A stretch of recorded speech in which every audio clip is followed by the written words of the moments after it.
My sizing up of the man as I sat and talked with him was that he is really one who truly loves his fellow man and his country. His eyes impressed me most of all. So, did you guess that this was about Hitler? Written in one of Prime Minister Mackenzie King's personal journals? Oh, I wouldn't have guessed so either. Hello and welcome to the video. My name is Marley, I use they, them, theirs pronouns, and today we're going to be talking about the Canadian government's decision to not allow the MS St. Louis to land and how that was a continuation of anti-Semitic views expressed by the Canadian government, especially Prime Minister Mackenzie King, throughout the 1930s. You don't believe me? Stick around as we talk about Prime Minister Mackenzie King's man-crush on Hitler, see how King himself was anti-Semitic alongside the Canadian government at the time, and how immigration laws were also very anti-Semitic. But first, we need to have a bit of context before I let you walk in here, okay? You need to know a little bit more about the MS St. Louis. The MS St. Louis was a boat that held over 900 Jewish refugees fleeing from Hitler's Germany. They got their visas and they were on their way to Havana, Cuba. Yay! Yay, indeed! Everyone on the boat was celebrating. Parties would be happening all the time on the boat. Everyone was super happy to be finally seeking safety. But then, once they got to Cuba, their entry visas were revoked. Only 23 people were allowed into Cuba, with one being admitted to hospitals and the other 22 having US visas as well. But the rest had to leave at once.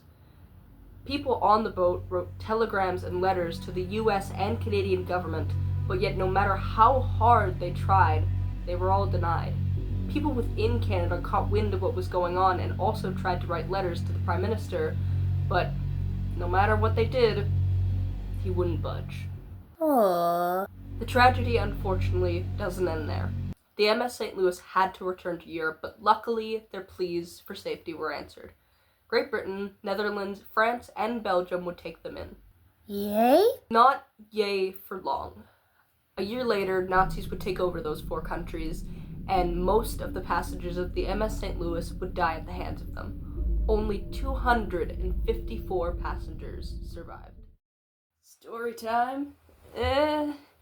Yeah, not one I'd want to tell the kids while they're about to go to bed, but it's an important story to tell nonetheless. Be sure to keep this story in mind as we keep talking. Okay, you? Got it. Good. Now, let's continue. The fact that one of our longest prime ministers had a man-crush on Hitler isn't as weird as it sounds. Mackenzie King was known for his odd behaviors. His odd behaviors that the public saw was the spiritual belief that he was put on this world to be the ultimate peacemaker. When he went to meet with Hitler in 1937, he felt that he was able to make peace with him and to essentially stop a war from breaking out. King did this since the public started to see what Hitler was doing in Germany, and they didn't 100% agree with what he did.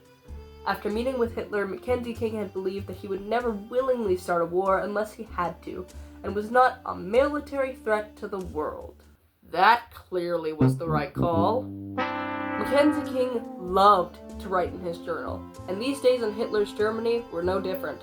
He wrote about the trip itself for sure, but mainly talked about the man he came to see. Hitler.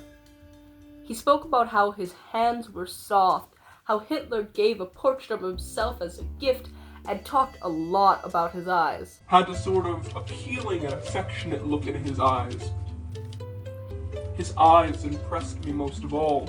There was a liquid quality about them which indicated keen perception and profound. Okay, moving on. He also had detailed notes about Hitler's preferences that he learned while on his trip in Germany. Mackenzie King and other leaders at the time kept a blind eye to Hitler due to his charms.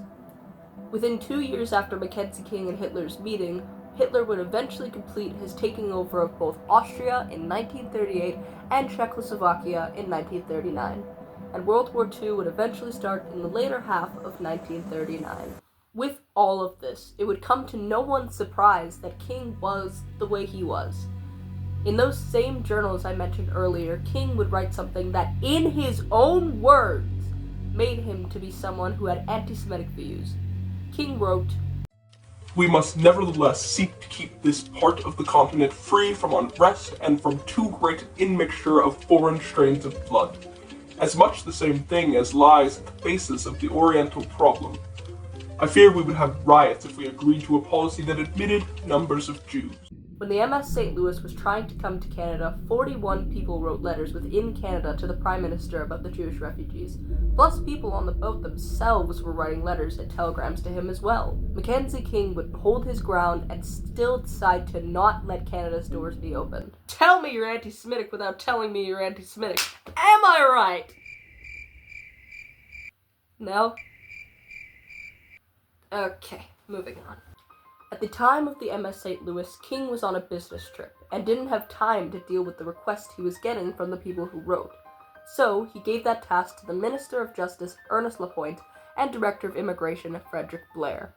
Which does make sense, as those would be the two titles you would think would be the most equipped to handle a situation about a boat full of refugees, right? Wrong!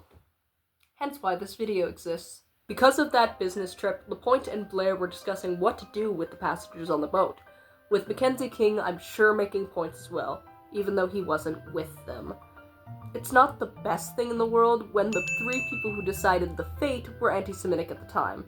Hence why we got the outcome we got, which was that they couldn't be let into Canada. I feel like you've gone over what makes Mackenzie King so anti-Semitic, but what about the other two people who are anti-Semitic? So glad you asked, citizen. I mean, you.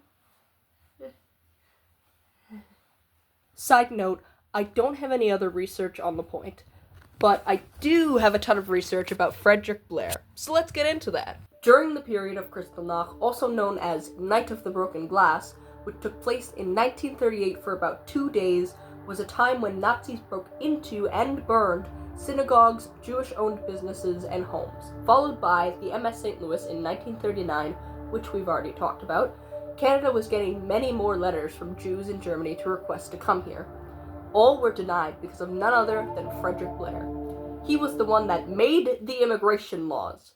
Two of the policies that I'm going to be talking about are the policy that you could not be en route to the US, and the other policy was that they would more likely let you in if you had an agricultural background. Why these two policies specifically tie into this topic is that most Jewish people were trying to get out of Germany as fast as possible, and so they originally chose to settle in the US. I did not check in with the US policies on immigration, but it seems like there was a long waiting period. Or maybe because the US also didn't allow Jews into their country. And so Jews decided that they would shoot their shot and try to seek safety in Canada. Canada said no. With the agricultural background policy, Canada was focusing on that as it was still really building itself as an independent nation, but this didn't help Jewish people as most came from cities where agricultural work wasn't being done, and so were denied as well.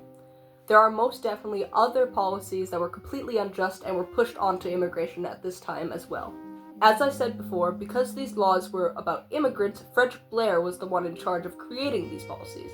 About his agricultural policy, Blair wrote, "I am not finding fault with the Jew because he does not farm, but on the other hand, it need not surprise these people that a country since Confederation has encouraged the immigration of the agricultural class should favor other races than those that never seldom farm."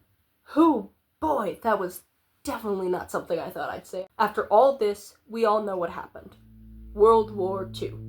At the end of World War II, Canada was the worst when it came to taking in Jews out of all the Allied nations. We took in only a mere 5,000. To name a few examples of other Allied nations and how many Jews they took in, the US took in 200,000 and Palestine took in 125,000. Once Israel was founded in 1948, Canada then took in another 8,000. Still, not enough. And all of this, our Prime Minister's man crush on a historically horrible man, his anti-Semitism, followed by the Canadian government's anti-Semitic views, plus the restrictive immigration policies against Jews, all points back to what I said at the beginning of the video. That Canada denying the MS St. Louis is not all that shocking. There are so many other times that our government failed not only our Jewish community in Canada, but Jewish members that could have been a part of those communities and could have made Canada a better place. But one last cutaway. As of 2018, our previous Prime Minister, Justin Trudeau, made a formal apology on behalf of the anti-Semitic acts that the Canadian government did during the 1930s, specifically talking about the denial of letting the MS St. Louis land. He states that, "We let anti-Semitism take hold in our communities and become our official policy." In that apology, he talks about the MS St. Louis and apologizes to the Canadian Jewish community, survivors of the MS St. Louis, and others, saying that Canada had failed them. He also shared that in 2018, 17% of hate crimes in Canada as a whole were targeted against Jews. If you want to check out the full apology, you can look in the description, but it's also up here as well. What about today, though? Has that number changed, and why has it if it has? Because of the recent war going on with Israel and Palestine, it isn't a shock that in 2023, the most hate crimes for religious groups went to Jews with 70% and Muslims with 16%. Hate crimes being breaking of Jewish and Muslim-owned businesses, and a lot more anti-Semitism and Islamophobia after the conflict happened. What about how immigration laws are now? Surely those are better, right? To that, I have to say, not necessarily. For sure, we let in Jews now, and we let in Ukrainian refugees because their home is currently under attack, but people from places like Syria and Palestine are having a much harder time being let in. Why must we deny people a place to go, especially when their homes are currently a war zone? Why must our government say no once more? Just like in the 1930s, innocent people are dying. Yet our government is choosing to look the other way and have them suffer a more long drawn-out murder. To end this off, something that my teacher wrote about this project specifically is that the change is who we're doing it to. The continuity is that we're doing it to somebody. Thank you for listening and tuning in.